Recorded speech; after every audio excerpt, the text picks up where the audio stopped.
নমস্কার বন্ধুরা, আমার চ্যানেলে সবাইকে আরও একবার ওয়েলকাম জানিয়ে শুরু করছি আজকের নতুন পর্ব। বাড়িতে প্রায় দিনই লুচির সঙ্গে ঘুগনি হয়ে থাকে বা মুড়ির সাথেও ঘুগনি খেতে অনেকেই ভালোবাসেন। আর ঘুগনি বলতে আমরা মটরের ঘুগনিকেই বুঝে থাকি, কিন্তু আজকে আমি একটা স্বাদ বদল করার জন্য নিয়ে চলে এসেছি লোবিয়ার ঘুগনি। আশা করছি আজকের রেসিপিটা আপনাদের সকলেরই ভালো লাগবে। চলুন তাহলে লোবিয়ার ঘুগনিটা বানিয়ে নেওয়া যাক। তো তার জন্য প্রথমে আমি একটা বাটির মধ্যে হাফ কাপ লোবিয়া নিয়ে নিচ্ছি। এক কথায় লোবিয়াটা হলো বরবটির বীজ। সয়াবিন আর লোবিয়া কিন্তু দেখতে একই রকম হয়, ভালোভাবে দেখলে পরে একটুখানি পার্থক্য বোঝা যায়। তো লোবিয়াগুলোকে আমি পরিমাণ মতো জল দিয়ে খুব ভালো মতো করে ভিজিয়ে নিচ্ছি। আর এই ভিজিয়ে রাখতে হবে লোবিয়াগুলোকে আমাদের 5 থেকে 6 ঘন্টা মিনিমাম। আর আমি এখানে কিন্তু ওভারনাইটই সোক করে রেখেছিলাম একটা ঢাকনা চাপা দিয়ে। তো সারা রাত ভিজিয়ে রাখার পর আপনারা নিজেরাই কিন্তু এর পার্থক্যটা বুঝতে পারবেন। পুরোপুরি একদম ডাবল হয়ে গেছে পরিমাণে। এখন এই লোবিয়াগুলোকে আমি জল দিয়ে 3 থেকে 4 বার খুব ভালো মতো করে ধুয়ে নেব। এছাড়াও আমি এখানে 2টো মিডিয়াম সাইজের আলুকে টুকরো টুকরো করে কেটে নিয়েছি। এবার আলু আর লোবিয়াগুলোকে সেদ্ধ করে নেব। তার জন্য এখানে আমি একটা প্রেসার কুকার নিয়ে নিয়েছি। ওতে দিয়ে দেব ধুয়ে রাখা লোবিয়াগুলো আর টুকরো করে নেওয়া আলুগুলো। এরকম আরও নতুনত্ব রেসিপির আপডেটস সবার প্রথমে পাওয়ার জন্য আমার চ্যানেলটিকে সাবস্ক্রাইব করে নিয়ে পাশে থাকা বেল নোটিফিকেশনটিকে অল করে নিতে কিন্তু একদম ভুলবেন না। এবার ওতে পরিমাণ মতো জল দিয়ে দেব। এখানে আমি 2.5 কাপ জল দিয়েছি, আর এটা মেজারিং কাপের মাপে। এটা সেদ্ধ করার সময় জলের পরিমাণটা মাথায় রাখতে হবে। বেশি জল পড়ে গেলে সিটি দেওয়ার সময় কিন্তু অতিরিক্ত জলটা বেরিয়ে আসবে। এবার আমি ওর মধ্যে দিয়ে দিচ্ছি 1 চা চামচ নুন দিয়ে খুব ভালো করে একবার মিশিয়ে নিয়ে তারপর ওতে 1/4 চা চামচ হলুদ গুঁড়ো দেব। দিয়ে সব কিছুকে আরও একবার খুব ভালো করে মিশিয়ে নিয়ে ঢাকনাটা বন্ধ করে 6টা সিটি দিয়ে নেব। এখানে আগে থেকেই বলে রাখছি যে আলু সমেত কিন্তু এখানে 6টা সিটি দেওয়া যাবে না। তার কারণ আলু সমেত যদি 6টা সিটি দেওয়া হয় তাহলে কিন্তু আলুটা পুরোপুরি গলে যাবে। তাই আলুটাকে 2টো সিটি দিয়ে আমরা নামিয়ে নেব।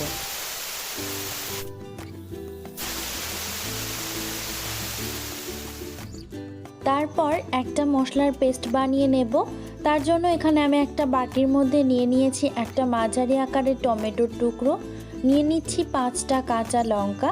এখানে আপনারা স্বাদ অনুযায়ী লঙ্কাটা ব্যবহার করতে পারেন। তারপর নিয়ে নিলাম 4 থেকে 5 কোয়া রসুন, 2 ইঞ্চের মতো আদা দিয়ে সব কিছুকে জল দিয়ে খুব মিহিভাবে বেটে নেব। এছাড়াও আরও একটা মশলার মিশ্রণ বানিয়ে নেব।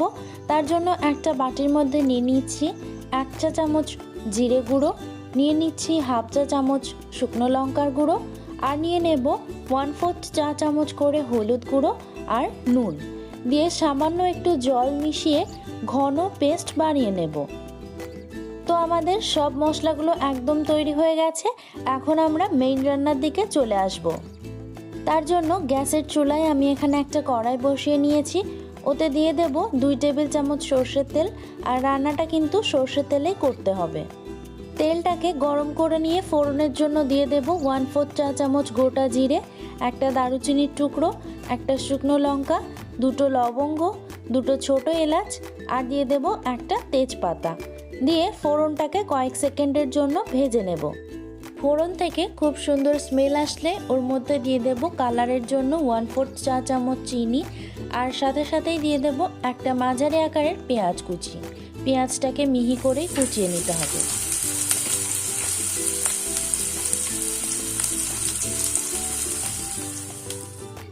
আর পেঁয়াজটা যাতে গায়ে ছিটে না আসে সেই জন্য একটুখানি নুন দিয়ে আমরা পেঁয়াজটাকে কাঁচ রং হওয়া পর্যন্ত ভেজে নেব।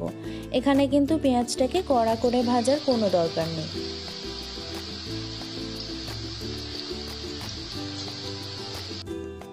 পেঁয়াজটা খুব ভালো মতো করে ভাজা হয়ে গেলে এখন আমি দিয়ে দিচ্ছি বেটে রাখা মশলাটা। দিয়ে কাঁচা গন্ধ চলে যাওয়া পর্যন্ত খুব ভালো মতো করে কষিয়ে নেব। প্রয়োজন পড়লে এখানে কিন্তু আপনারা বাটিটা ধুয়েও জল দিয়ে দিতে পারেন। মশলাটা খুব ভালো মতো করে কষানো হয়ে গেলে এখন আমি ওর মধ্যে দিয়ে দিচ্ছি গুঁড়ো মশলার মিশ্রণটা। এই মশলাটা দিয়েও সব কিছুকে খুব ভালো করে নাড়াচাড়া করে যতক্ষণ না পর্যন্ত তেল ছাড়ছে ততক্ষণ পর্যন্ত কিন্তু এটাকে কষিয়ে নিতে হবে।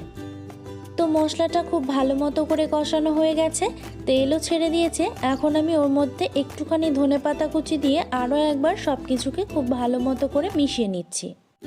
মশলা খুব ভালো মতো করে কষানো হয়ে গেলে এখন আমি ওর মধ্যে দিয়ে দিচ্ছি সেদ্ধ করে নেওয়া লোবিয়াগুলো, আর দিয়ে দেব সেদ্ধ করে নেওয়া আলুর টুকরোগুলো। দিয়ে খুব ভালো করে মশলার সাথে আলু আর লোবিয়াগুলোকেও একটুখানি কষিয়ে নেব। তো আলু আর লোবিয়াগুলোকে খুব ভালো মতো করে কষানো হয়ে গেছে মশলার সাথে। এখন আমি গ্রেভির জন্য দিয়ে দেব 1.5 কাপের মতো জল। এখানে আপনারা গ্রেভিটা কতটা রাখতে চাইবেন তার উপরে কিন্তু জলটা অ্যাড করবেন। জলের সাথে খুব ভালো মতো করে সব কিছুকে আরও একবার নাড়াচাড়া করে দিয়ে ফুটতে বসিয়ে দেব। তো দেখতেই পাচ্ছেন ঝোলটা খুব ভালো মতো করে ফুটে উঠেছে। এখন আমি আরও একটুখানি ধনেপাতা কুচি দিয়ে দিচ্ছি। 1/4 চা চামচ গরম মশলার গুঁড়ো আর 1 চা চামচ ঘি দিয়ে সব কিছুকে আরও একবার খুব ভালো মতো করে নাড়াচাড়া করে নিয়ে 2 মিনিটের জন্য ফুটিয়ে নেব। তাহলেই কিন্তু রেডি হয়ে যাবে আমাদের আজকের এই নতুনত্ব একটা রেসিপি লোবিয়ার ঘুগনি। আশা করছি আজকের রেসিপিটা আপনাদের সকলেরই ভালো লেগেছে। যদি ভালো লেগে থাকে অবশ্যই একটা লাইক করে দেবেন আর সকলের সাথে শেয়ার করে দেবেন। পরের দিন আরও একটা নতুন রেসিপি নিয়ে আপনাদের সকলের সামনে চলে আসব। Thanks for watching.